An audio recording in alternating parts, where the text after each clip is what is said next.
Middle class मामले में आपका स्वागत है। व्यापार समाचार में हिंदी समाचार से DRCMA अलगेसन घोटाला। केंद्र सरकार सड़क परियोजना ₹7.5 लाख करोड़ भाग -19 सिफारिश न 12 CCA द्वारा पहले अनुमोदित भौतिक और वित्तीय लक्ष्यों में भौतिक परिवर्तन और भविष्य में BPPI के लिए संसाधन आवश्यकताओं को ध्यान में रखते हुए MoRTH को अब तक की गई प्रगति और भविष्य में मंत्रालय द्वारा आवश्यक धन को प्राप्त करने के लिए CCEA के पास फिर से विचार करना चाहिए। MoRTH को CCEA की जानकारी और अनुमोदन के लिए नोट तैयार करना चाहिए, जिसमें इसके कार्यान्वयन एजेंसियों NHAI और NHEDCL सहित संबंधित हितधारकों के साथ विस्तृत विश्लेषण और चर्चा हो। सिफारिश न 13 ध्वनि वित्तीय प्रबंधन सिद्धांतों के अनुसार और जिम्मेदारी केंद्र स्थापित करने के लिए यह सुनिश्चित करने के लिए जारी किए गए स्कीम वार फंड्स की मैपिंग होनी चाहिए कि एक स्कीम के लिए मौजूद फंड्स को अन्य स्कीम के लिए डाइवर्ट नहीं किया गया है। 4.2 मॉडल मिक्स की उपलब्धि।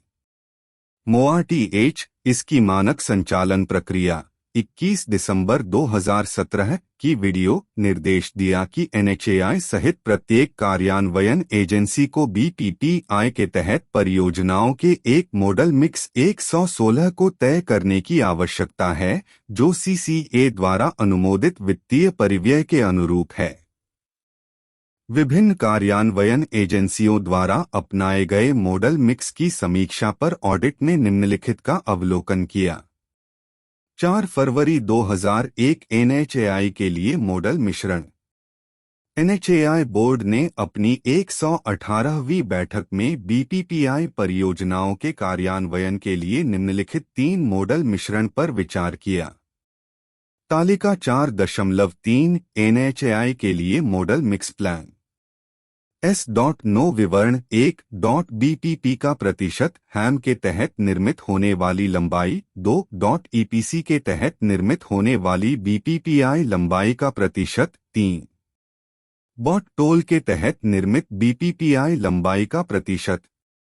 1 बेस परिदृश्य 60-30-10 2 परिदृश्य 1 50-40-10 3 परिदृश्य 2 50-30-20। इस तथ्य पर विचार करने के बाद कि निजी निवेश में कमी से ऋण सेवा लागत में वृद्धि के साथ साथ NHAI के कुल व्यय में वृद्धि होगी, NHAI बोर्ड ने BPPI परियोजनाओं के लिए बेस परिदृश्य को मंजूरी दी, अर्थात HAM, EPC और BOT टोल के लिए क्रमशः 60%, 30% और 10%। NHAI ने 31 मार्च 2023 तक BPPI के तहत 23,268 किलोमीटर की कुल लंबाई के साथ 117,665 परियोजनाओं को सम्मानित किया, जिनका विवरण इस प्रकार था। तालिका 4.4 भरतमाला परियोजना के चरण I के तहत NHAI द्वारा प्रदान की गई परियोजनाओं का विवरण। S.92 निर्माण की विधि परियोजना की लंबाई किमी 3। सिविल लागत रु करोड़ में 4। प्री कॉन्स्ट्रक्शन कॉस्ट रु करोड़ में 5। पूंजीगत लागत करोड़ में रुपए। ABCDEFD+E 1 EPC 11,250 2,46,540 78,293 3,24,833 2 BOT toll 408 9,386 1,725 11,111 3 HAM 11,610 3,26,988 1,25,708 4,52,696 कुल 23,268 5,82,914 2,05,726 7,88,640।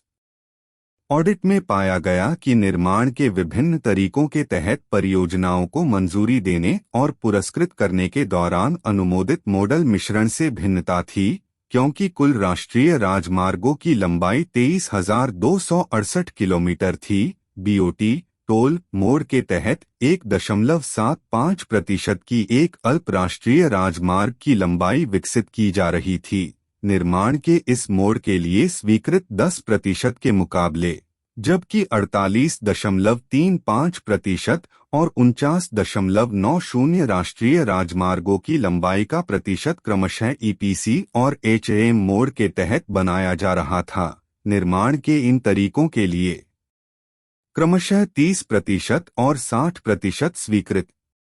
उपरोक्त वित्तीय निहितार्थ को एनएचएआई बोर्ड ने अपनी 118वीं बैठक में पहले ही अनुमान लगा लिया था, जिसमें यह माना गया था कि बीपीपीआई परियोजनाओं में निजी निवेश में किसी भी कमी से वित्तीय बोझ में वृद्धि होगी एनएचएआई पर, और उसी को पैरा 4 जनवरी 2001 के तहत टिप्पणी की गई है। मोआरटीएच ने उत्तर दिया, अप्रैल 2022 कि एनएचएआई की परियोजनाओं को उचित परिश्रम के बाद और एनएचएआई के बोर्ड की मंजूरी के साथ लिया गया था। मोआरटीएच के उत्तर को इस तथ्य के प्रकाश में देखा जा सकता है कि मॉडल मिक्स के आधारभूत परिदृश्य को एनएचएआई बोर्ड द्वारा अनुमोदित किया गया था, जिसका पालन नहीं किया गया था। 4 फरवरी 2002 हेडकर और मोआरटीएच के लिए मॉडल मिक्स। मोआरटीएच के हेडकर और रोड विंग ने उनके द्वारा कार्यान्वित की जा रही परियोजनाओं के लिए कोई मामूली मिश्रण तय नहीं किया। मोआरटीएच ने ऑडिट अवलोकन का उत्तर प्रस्तुत नहीं किया। 4 फरवरी 2003 निर्माण के मोड के चयन में विवेक। कुछ ऐसे उदाहरण जहां निर्माण के तरीके को सावधानी से नहीं चुना गया था, नीचे दिए गए हैं। 4.2.3.1 द्वारका एक्सप्रेसवे।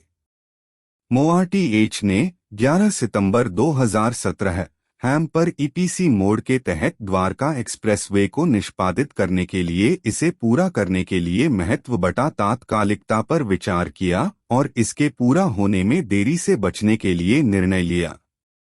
इसने सामान्यीकृत धारणा के आधार पर निर्माण के तरीके के निर्णय को सही ठहराया कि एचएएम मोड में वित्तीय करीबी की घोषणा के लिए अतिरिक्त 6 महीने समय की आवश्यकता थी, और उस अवधि के दौरान भी बाजार का परिदृश्य ऐसा था कि रियायतों से सम्मानित एचएएम परियोजनाओं में वित्तीय करीबी हासिल करना मुश्किल हो रहा था।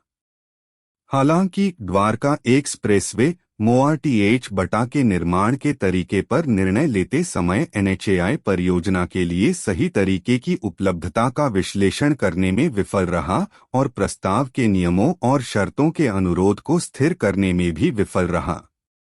नतीजतन हालांकि द्वारका एक्सप्रेसवे पैकेज I-3 और 4 118 के लिए निविदा आमंत्रित करने के नोटिस को क्रमशः 31 जनवरी 2018, 18 सितंबर 2017 और 29 नवंबर 2017 को बुलाया गया था। इन उच्च प्राथमिकता वाली परियोजनाओं की नियत तिथि क्रमशः 24 सितंबर 2020, 29 नवंबर 2018 और 5 दिसंबर 2018 के रूप में तय की जा सकती है, यानी 967 दिनों की अवधि के बाद निविदा तिथि को आमंत्रित करने वाले नोटिस से क्रमशः 437 दिन और 371 दिन, जबकि आदर्श रूप से नियुक्त तिथि को नोटिस आमंत्रित निविदा के फ्लोटिंग से 120 दिनों की अवधि के बाद तय किया जाना चाहिए था। इसने एचएएम पर ईपीसी मोड चुनने के बहुत उद्देश्य को हराया, जिसमें केवल 29.06 किलोमीटर की परियोजना लंबाई के लिए 287.29 करोड़ की स्वीकृत नागरिक लागत शामिल थी। मोर्थ बटा एनएचएआई ने ईपीसी के ऊपर हैम मोड चुना था। निर्माण अवधि के दौरान एनएचएआई द्वारा बोली परियोजना लागत का केवल 40% वहन किया गया होगा और शेष 60% बोली परियोजना लागत का भुगतान अर्ध के रूप में किया गया होगा। संचालन अवधि के दौरान वार्षिकियां 15 वर्षों में फैलीं। आगे की रियायतकर्ता के मोआरटीएच के दावे। सितंबर 2017 को हैम परियोजनाओं में वित्तीय करीब हासिल करना मुश्किल लग रहा था। यह NHAI बोर्ड के निर्णय नवंबर 2017 के विपरीत था, जिसके तहत BPPI के मामूली मिश्रण को मंजूरी दी गई थी। हैम मॉड के तहत निर्मित होने वाली 60% लंबाई शामिल है। MoRTH ने उत्तर दिया, अप्रैल 2022 की ठेकेदार को काम के मोर्चे की उपलब्धता में देरी एक अप्रत्याशित परिस्थिति थी, जिसमें पैकेज आय के मामले में दिल्ली सरकार द्वारा पेड़ हटाने के अनुप्रयोगों के प्रसंस्करण में देरी शामिल थी और पैकेज 3 और 4 के मामले में भूमि पर मुकदमेबाजी के कारण नियत तारीख के विलंबित निर्धारण के परिणामस्वरूप। हालांकि EPC मोड पर द्वारका एक्सप्रेसवे को मंजूरी देने का निर्णय सितंबर 2017 में पूर्व निर्माण गतिविधियों को पूरा करने के लिए सामान्य समय सीमा पर विचार करते हुए अच्छे विश्वास में लिया गया एक विवेकपूर्ण निर्णय था। MoRTH का उत्तर इस तथ्य के खिलाफ देखा जा सकता है कि EPC मोड के लिए चयन करने से पहले एनकोम्बरेंस मुक्त भूमि की उपलब्धता सुनिश्चित की जानी चाहिए थी, क्योंकि 90% सही तरीके से उपलब्धता थी। पुरस्कार 119 से पहले सुनिश्चित किया जाना चाहिए और चूंकि NHAI द्वारा उच्च अपफ्रंट व्यय से जुड़े निर्माण के EPC मोड को HAM पर चुना गया था ताकि इस उच्च प्राथमिकता वाली परियोजना को समय पर विकसित किया जा सके, एनकम्बरेंस फ्री लैंड की उपलब्धता अवश्य थी। इसके अलावा मुकदमों के कारण एनकम्बरेंस फ्री लैंड की गैर उपलब्धता और पेड़ काटने की लंबित अनुमति राजमार्गों के निर्माण में सामान्य घटना थी, और अगर परियोजनाओं को लगन से मूल्यांकन किया गया तो इसे अप्रत्याशित परिस्थितियों के रूप में नहीं लिया जा सकता है। 4.2.3.2 बरसात कृष्णनगर का संतुलन कार्य। निर्माण के EPC मोड पर विचार किया गया था। दिसंबर 2018 NHAI द्वारा इस संतुलन कार्य के लिए निर्माण के HAM मोड पर HAM मोड के बहाने 209.58 करोड़ की नागरिक लागत स्वीकृत की गई थी। बोलीदाताओं के लिए आकर्षक नहीं होना चाहिए और HAM मोड चुने जाने की स्थिति में परियोजना के कार्यान्वयन में देरी होगी।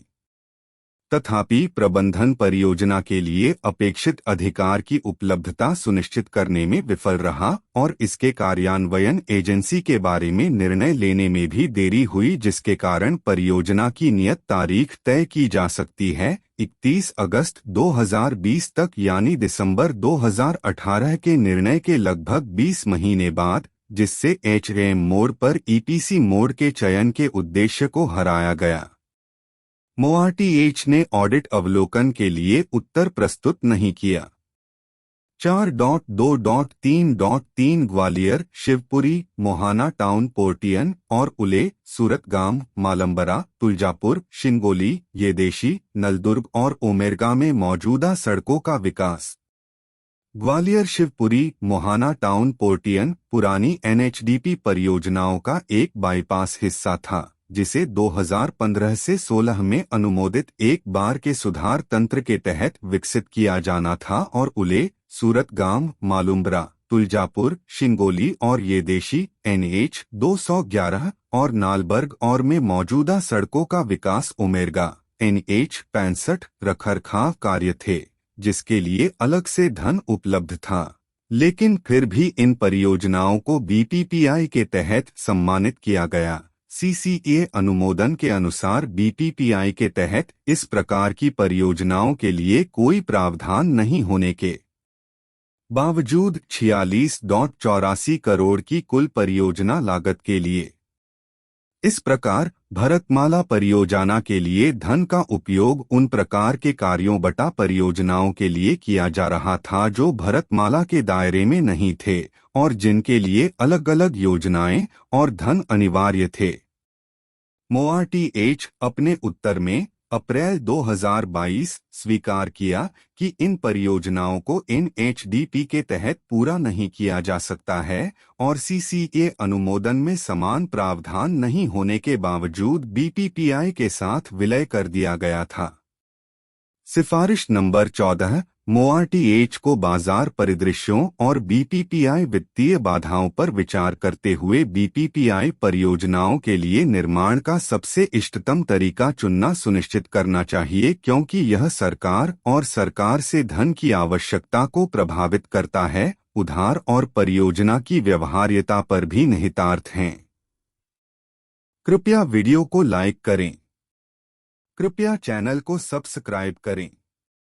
कृपया वीडियो को अपने दोस्तों और रिश्तेदारों के साथ साझा करें। देखने के लिए धन्यवाद।